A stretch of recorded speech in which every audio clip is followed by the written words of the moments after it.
بسم اللہ الرحمن الرحیم۔ صفحہ نمبر ہے 142 142 اور وی لاگ نمبر 5، پانچواں اور آخری وی لاگ اور صفحہ نمبر 142۔ ناظرین، کتاب کا نام ہے معارف القرآن، جلد اول ہے اور سورت فاتحہ سے لے کر سورت بقرہ تک اول پارہ سے لے کر تیسرا پارہ اور رکوع ہیں 8۔ رائٹر ہیں اس کتاب کی مفتی اعظم پاکستان حضرت مولانا مفتی محمد شفیع صاحب رحمۃ اللہ علیہ۔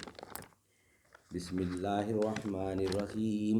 الحمد للہ وکفی وسلام علی عبادہ الذین اصطفی۔ آج کا پانچواں اور آخری ویلاگ صفحہ 142۔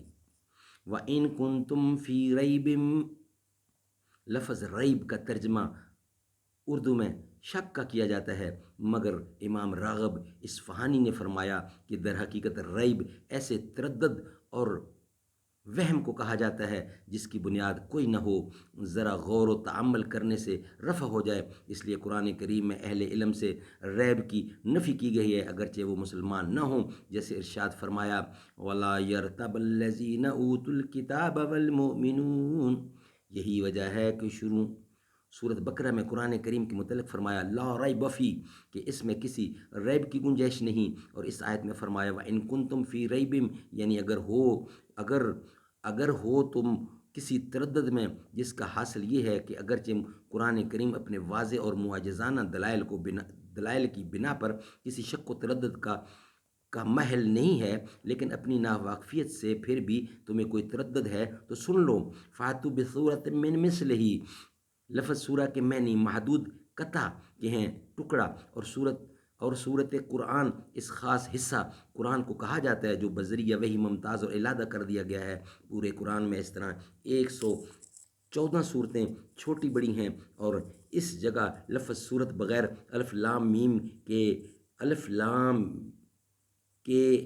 لانے سے اس طرف اشارہ پایا گیا ہے کہ چھوٹی سی چھوٹی صورت بھی اس حکم میں شامل ہے۔ معنی یہ ہے کہ اگر تمہیں اس قرآن کے کلام الہی ہونے میں کوئی تردد ہے اور یہ سمجھتے ہو کہ یہ نبی کریم صلی اللہ علیہ وسلم یا کسی دوسرے انسان نے خود بنا لیا ہے، تو اس کا فیصلہ بڑی آسانی سے اس طرح ہو سکتا ہے کہ تم بھی اس قرآن کی کسی چھوٹی سی چھوٹی صورت کی مثال بنا لو۔ اگر تم اس کی مثال بنانے میں کامیاب ہو گئے تو بے شک تمہیں حق ہوگا کہ اس کو بھی کسی انسان کا کلام قرار دو، اور اگر تم عاجز ہو گئے تو سمجھ لو کہ یہ انسان کی طاقت سے بالا تر خالص اللہ جل شانہ کا کلام ہے۔ یہاں کوئی کہہ سکتا تھا کہ ہمارا عجز ہو جانا تو اس کی دلیل نہیں ہو سکتی کہ سبھی انسان عاجز ہیں، ہو سکتا ہے کہ کوئی دوسرا آدمی یا جماعت یہ کام کر لے۔ اس لیے ارشاد فرمایا وَادْعُوا شُهَدَاءَكُم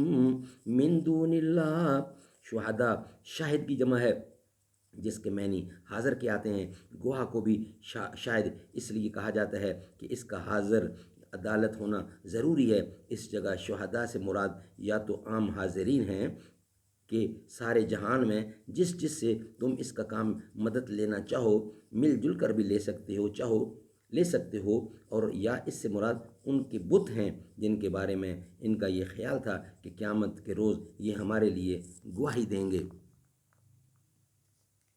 دوسری آیت میں ان کو ڈرایا گیا کہ اگر تم یہ کام نہ کر سکو تو پھر جہنم کی ایسی سخت آگ سے بچنے کا